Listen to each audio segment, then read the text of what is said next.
And welcome to another video. Now recently you might have seen, if you're a subscriber of mine or follow my channel, that I posted a video regarding this, the little Boss RC3 looper.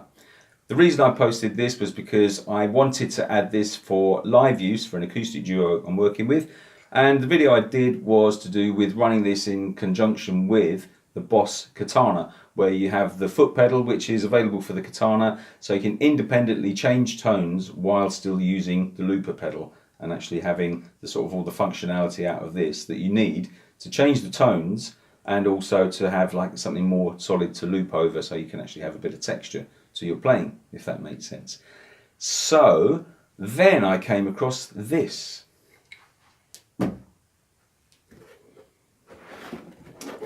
The Boss VE-8, and I did a bit of research on this and checked out a few of the Boss channel videos, and I thought this would be a really worthwhile addition for the acoustic duo because it has a dedicated acoustic guitar channel which has got a lot of functionality on it to help you improve the tone of a standard plugged-in acoustic, and also all of the other cool stuff for vocals, which is a harmony, and it's also got a loop pedal in it.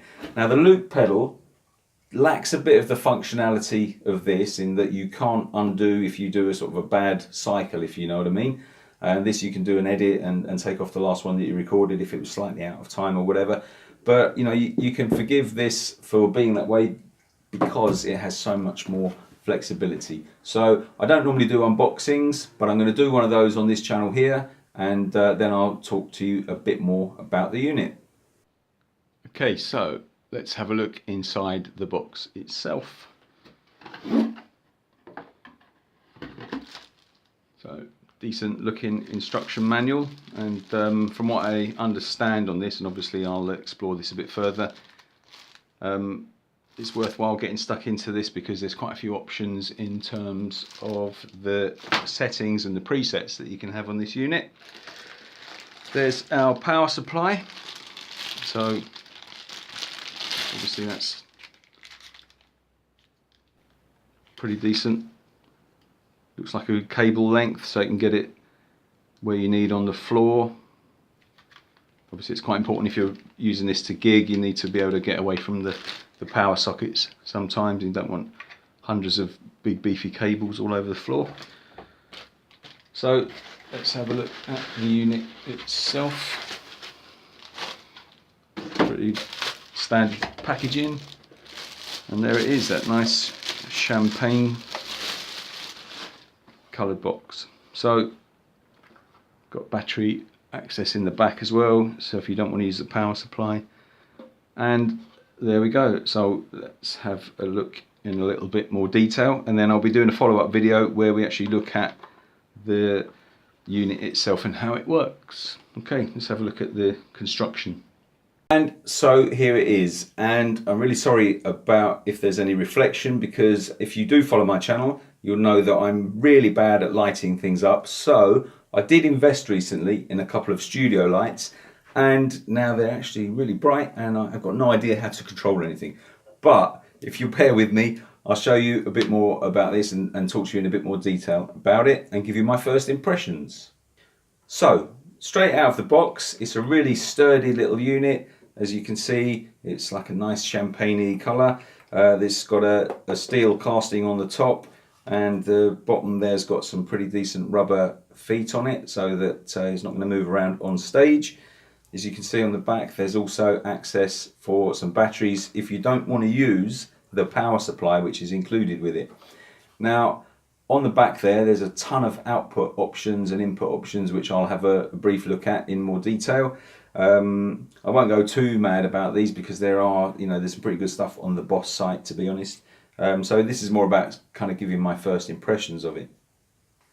One thing that I was quite surprised at and pleased with in that respect is that these buttons are pretty chunky here, and you can hear from there's no clicking or anything like that. They're pretty smooth action, so that was a nice benefit.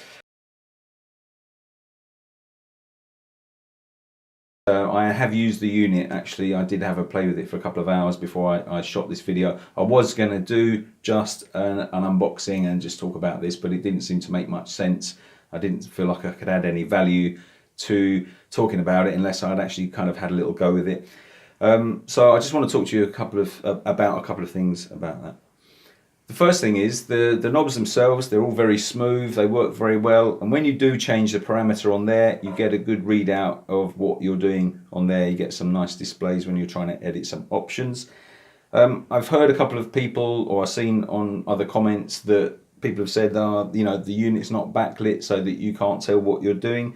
But actually, to be fair, in use, once you've actually got it set up how you think you're more or less likely going to want to use it, there's probably only going to be a couple of things that you're going to want to do on stage, and that might be using the looper or getting a couple of things kind of preset. But there's a whole sophisticated memory function in here which allows you to kind of get your stuff set up to do with your gig list, really.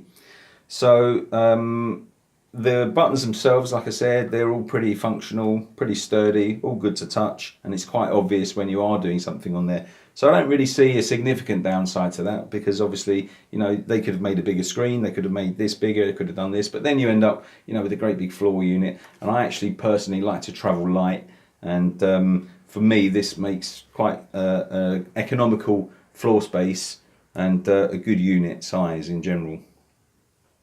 So altogether, it feels like a sturdy little unit, and I'm looking forward to putting it through its paces at the first gig. But yeah, I'm quite impressed with the build quality at this point, having used it for a couple of hours.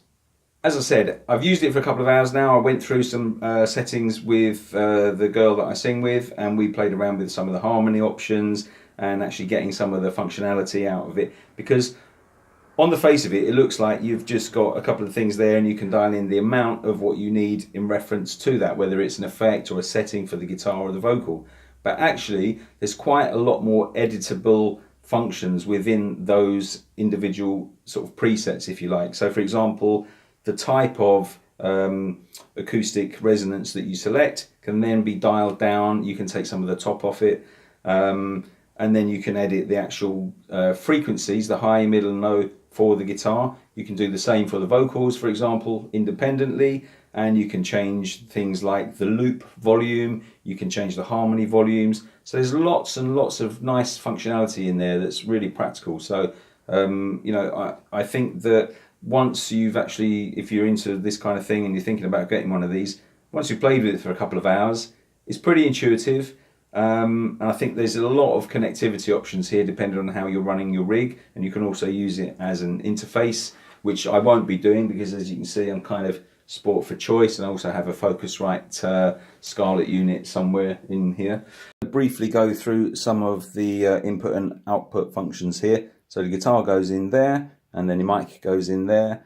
There is a sensitivity option here, so you can sort of dial the gain up and down a bit for the mic input, and also there's a 48 volt phantom power option. So if you're using a dynamic mic for live work, then you won't need that. But if you're using it as an interface, I can imagine using a condenser mic, that would be pretty useful. There's two lots of outputs here. So the way that the unit is set up initially, it works as the mains out. So that sends the stereo signal out to the PA, for example.